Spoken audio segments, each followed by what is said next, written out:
తెలంగాణలోని ప్రధాని మోదీ పర్యటించనున్నారు. 2 రోజుల పర్యటన నేపథ్యంలో ఇవాళ రాష్ట్రంలో మోదీ పర్యటించనున్నారు. నేడు ఆదిలాబాద్లో, రేపు సంగారెడ్డి జిల్లాలో పర్యటించనున్నారు. ఉదయం 10 గంటలకు ఆదిలాబాద్కు ప్రధాని మోదీ చేరుకుంటారు.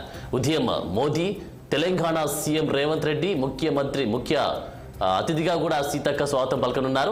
6,697 కోట్ల అభివృద్ధి పనులకు ప్రధాని మోదీ శంకుస్థాపన చేయనున్నారు. 6 ప్రాజెక్టులకు ప్రధాని వర్చువల్గా శంకుస్థాపన చేయనున్నారు. అటు మోదీతో కలిసి కార్యక్రమాల్లో సీఎం రేవంత్ రెడ్డి పాల్గొనున్నారు. అనంతరం బహిరంగ సభలో పాల్గొంటారు. మరోవైపు ఇవాళ మధ్యాహ్నం ప్రధాని మోదీ నాందేడ్ వెళ్లనున్నట్టు తెలుస్తోంది. నాందేడ్ నుంచి చెన్నై బయలుదేరనున్నారు. తిరిగి సాయంత్రం హైదరాబాద్కు చేరుకుంటారు. ఇవాళ రాత్రి రాజ్భవన్లో ప్రధాని మోదీ బస చేయనున్నట్లు సమాచారం. ఇక రేపు సంగారెడ్డిలో ప్రధాని మోదీ పర్యటిస్తారు. పలు అభివృద్ధి కార్యక్రమాలకు శంకుస్థాపన చేయనున్నారు. పటాన్ చెరువులో ప్రధాని మోదీ సభ ఉండగా నేడు రేపు తెలంగాణలో ప్రధాని మోదీ పర్యటన. ఇవాళ ఆదిలాబాద్లో, రేపు సంగారెడ్డిలో మోదీ పర్యటన. ఉదయం 10:20 ఆదిలాబాద్ చేరుకునే అవకాశం కనిపిస్తా ఉంది ప్రధాని.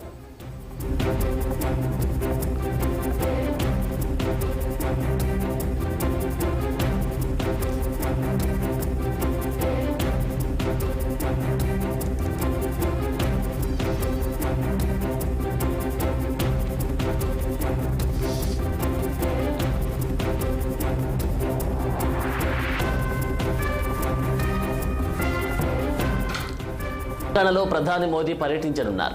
2 రోజుల పర్యటన నేపథ్యంలో ఇవాళ రాష్ట్రంలో మోదీ పర్యటించనున్నారు. నేడు ఆదిలాబాద్లో, రేపు సంగారెడ్డి జిల్లాలో పర్యటించనున్నారు. ఉదయం 10 గంటలకు ఆదిలాబాద్కు ప్రధాని మోదీ చేరుకుంటారు. ప్రధాని మోదీకి తెలంగాణ సీఎం రేవంత్ రెడ్డి, మంత్రి సీతక్క స్వాగతం పలకనున్నారు. 6,697 కోట్ల అభివృద్ధి పనులకు ప్రధాని మోదీ శంకుస్థాపన చేయనున్నారు. 6 ప్రాజెక్టులకు ప్రధాని వర్చువల్గా శంకుస్థాపన చేయనున్నారు. అటు మోదీతో కలిసి కార్యక్రమాల్లో సీఎం రేవంత్ రెడ్డి పాల్గొనున్నారు. ఇదే అంశానికి సంబంధించి తాజా అప్డేట్స్ మా ప్రతినిధి మాధవ్ అందిస్తారు. Madhavi. Thank you Anant. Good morning. ఈ రోజు పార్లమెంట్ ఎన్నికల నేపథ్యంలో ప్రధానమంత్రి నరేంద్ర మోడీ డైరెక్ట్ గా బరిలో దిగనున్నారు. ఆదిలాబాద్ నుంచి ఈ రోజు బహిరంగ సభలో ఆయన పాల్గొంటారు. రేపు మంగళవారం రోజున, అంటే ఈ రోజు సాయంత్రం ఆదిలాబాద్ అయిపోయిన తర్వాత అక్కడ శంకుస్థాపనలు అవన్నీ జరిగిన తర్వాత రాత్రికి సాయంత్రం అయితే చెన్నైకి వెళ్తారు. చెన్నై నుంచి మళ్ళా తిరిగి బేగంపేట్ ఎయిర్పోర్ట్ కి రావడం జరుగుతుంది. దాని తర్వాత గవర్నర్ భవన్ లో ఆయన బస చేయనున్నారు. రేపు ఇవాళ రాత్రి బస చేసిన తర్వాత రేపు సంగారెడ్డి వెళ్ళనున్నారు. సంగారెడ్డిలో కూడా అక్కడ శ్రీకారం చుట్టబోతున్న మరికొన్ని అభివృద్ధి కార్యక్రమాలపైన కూడా దాదాపుగా ఆదిలాబాద్ సంగారెడ్డి చూసుకున్నట్లయితే 15,718 కోట్లు, ఆదిలాబాద్ కు 6,600 కోట్లని అక్కడ కేటాయిస్తున్నారు. సంగారెడ్డికి వచ్చేసి 9,000 పైసలకు, అంటే మొత్తంగా చూసుకున్నట్లయితే మనకు 15,000 కోట్లతో అభివృద్ధి పనులకు ఈ రోజు శ్రీకారం చుడుతున్నారు నరేంద్ర మోడీ. సో అంటే దాని తర్వాత శ్రీకారం చుట్టిన తర్వాత కూడా ఇప్పుడు ఏవైతే పార్లమెంట్ ఎలక్షన్స్ ఉన్నాయో వాటిపైన కూడా మోదీ ప్రసంగించనున్నారు. అంటే బహిరంగ సభలు సాయంత్రం ఏర్పాటు చేస్తారు. దీని తర్వాత కూడా ఇంకా ఆయన మళ్ళీ నిన్న నైట్ మనకు చేసినట్టుగా తెలుస్తుంది.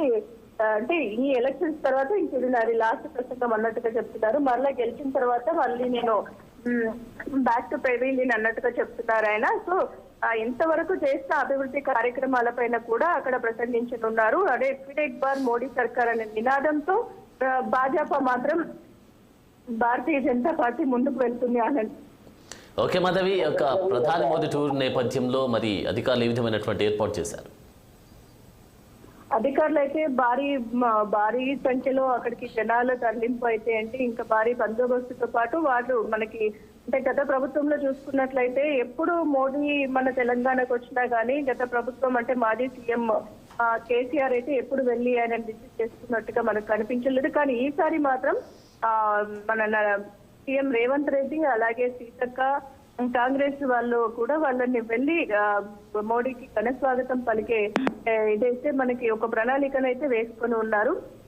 వారికి స్వాగతం పలకడానికి కాంగ్రెస్ నేతలు కూడా సిద్ధంగా ఉన్నారు. సో భారతీయ జనతా పార్టీ నుండి అయితే ముఖ్య నేతలు అంతా కూడా అంటే దాదాపుగా కార్యకర్తలు, నేతలు అంతా కూడా భారీ ఎత్తున బస్సులలో, ఇతర వ్యాన్లలో కూడా వాళ్ళు ఆదిలాబాద్ చేరుకున్నారు. ఆల్రెడీ ఇప్పటికే సగం మంది కూడా ఆల్రెడీ చేరుకున్నారు. మీడియా కానీ, ప్రింట్ మీడియా, ఎలక్ట్రానిక్ మీడియా జనాలు కూడా అక్కడికి వెళ్ళడానికి సిద్ధంగా ఉన్నారు.